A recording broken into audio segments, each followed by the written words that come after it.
नमस्कार बच्चों, सीबीएसई परीक्षा 2021 क्लास 10 हिंदी कोर्स बी के लिए जारी दिशा निर्देश का आज यह तीसरा वीडियो आपके सम्मुख प्रस्तुत करते हुए मुझे अपार हर्ष की अनुभूति हो रही है।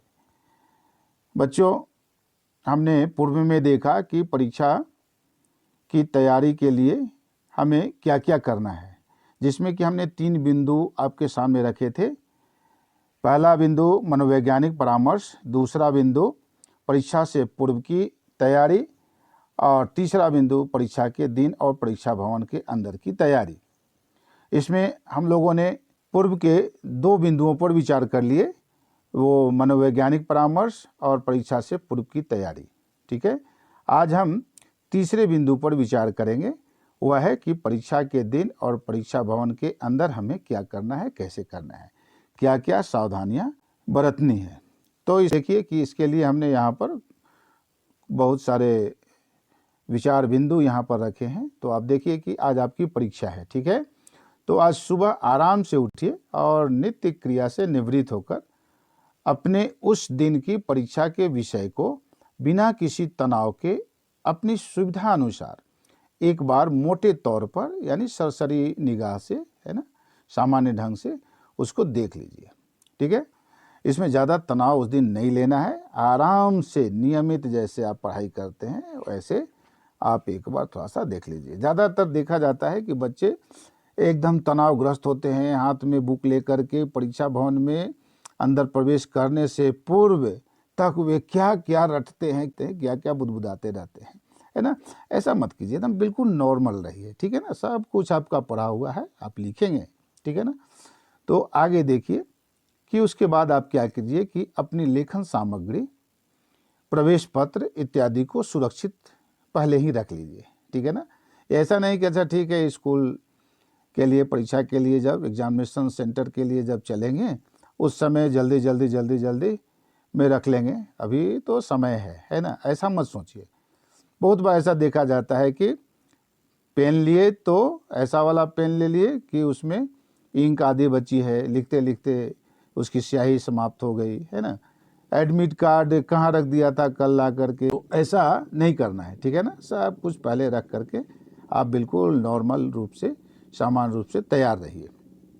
उसके बाद देखिए कि आप इसमें दिखाया गया है कि ठीक सुबह 10 बजे आपको परीक्षा भवन में प्रवेश कर अपने लिए निर्धारित स्थान को ग्रहण कर लेना होगा, यानी 10 बजे आपको अंदर में अपने सीट पर आ जाना है। ठीक है ना, तो इसके लिए क्या करना होगा कि इसके लिए आप यह सुनिश्चित कर लीजिए कि परीक्षा केंद्र पर लगभग आधा घंटा पहले पहुंच जाए, ताकि आपको कोई हड़बड़ी नहीं होगी, तनाव नहीं होगा। बहुत बार ऐसा देखा गया है, परीक्षा भवन में सारे बच्चे बैठ गए और वो बरामदा में कई बच्चों को दौड़ते हुए देखा जाता है, मेरा सीट कहाँ है, मेरी सीट कहाँ है ना, और तनाव में हो जाते हैं।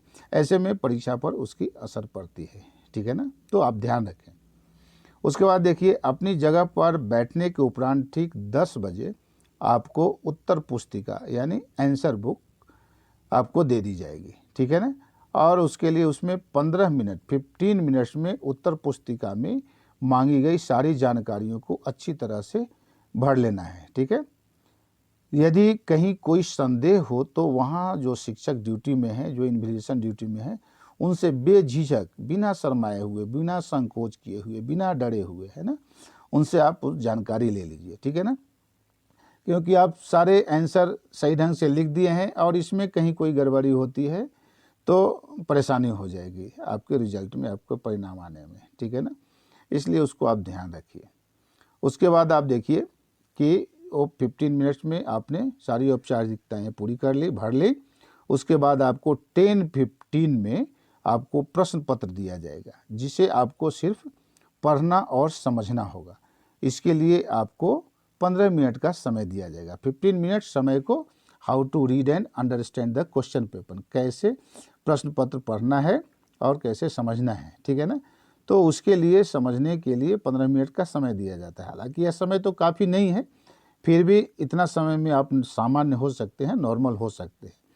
तो ऐसे समय के लिए मेरा जो अनुभव है उसके अनुसार आप इस समय को गद्यांश अथवा काव्यांश के प्रश्नों को हल करने में व्यतीत करें तो अच्छा होगा, ठीक है ना।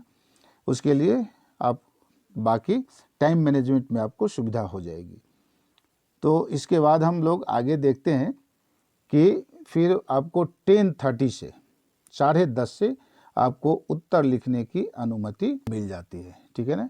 और यह परीक्षा 13:30 यानी 1:30 बजे तक चलेगी।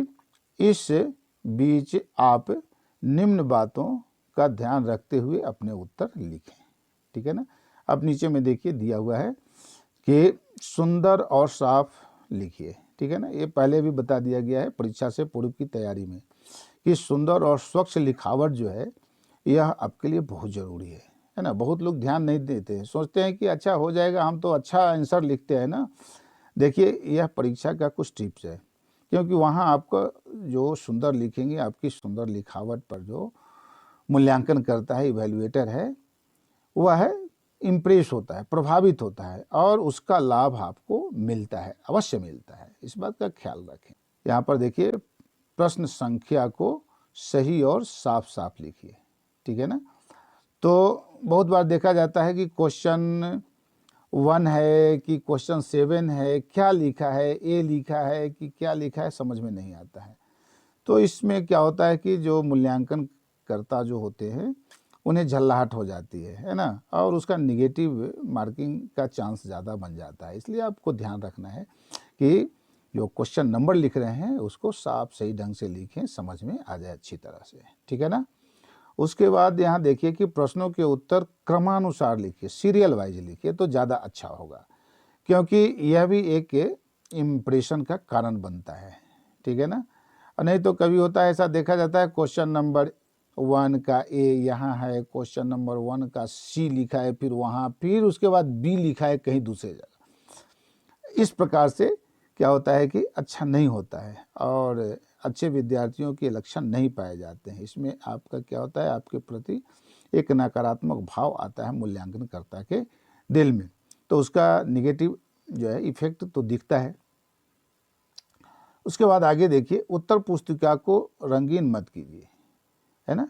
देखिए यहाँ पर बातें जो है देखने में लग रहा है बहुत कॉमन है, सामान्य है, छोटी छोटी बातें हैं। आपको ऐसा लग भी सकता है कि ये सब क्या हम लोगों को सर बता रहे हैं, है ना।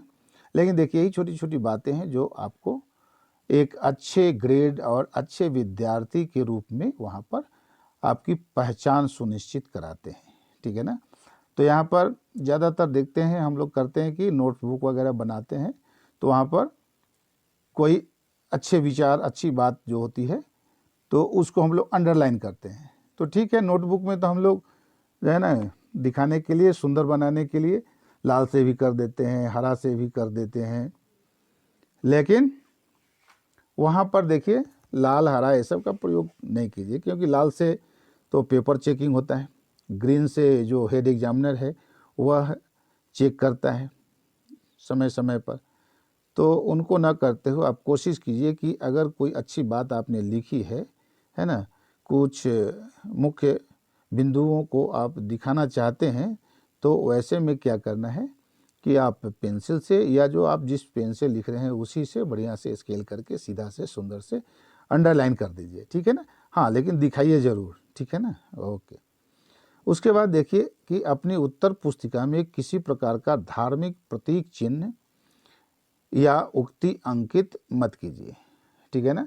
अब यहाँ पर यह समझने की बात है कि ज़्यादातर हम लोग क्या होता है कि कभी कभी हम आस्थावश, है ना, जब हम विद्यार्थी हैं और विद्या की देवी माँ सरस्वती हैं, है ना, तो हम लोग आस्था में क्या करते हैं कि जय माँ सरस्वती, ओम शिवाय नमः, है ना, ऐसे करके कुछ कुछ प्रतीक या स्वास्तिक चिन्ह बना देते हैं, है ना, और इस तरह से लिख देते हैं। तो यह अच्छा नहीं है ना।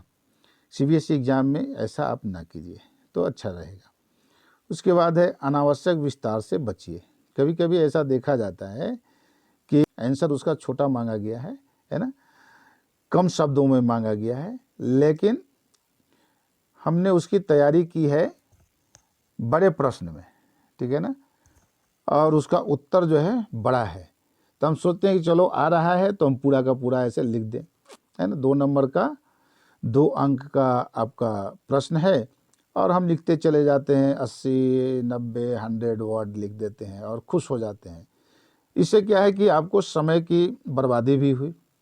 वो समय बचता तो आप दूसरे जो प्रश्न जो कठिन लग रहे हैं या जो अच्छी जिस पर तैयारी आपकी नहीं है ना, तो उनके लिए आप कंपोज करने में समय लगा सकते हैं। तो वहाँ आपको समय की कमी पड़ जाती है और इसमें समय आप बर्बाद कर देते हैं। इसलिए कोशिश कीजिए कि जो शब्द सीमा है उनका ख्याल रखिए। 2, 4, 5 शब्द ऊपर या नीचे प्लस माइनस हो सकता है, ठीक है ना। और वो भी बार बार गिनने की ज़रूरत नहीं है, एक आप अनुमान रखिए, ठीक है ना। ओके।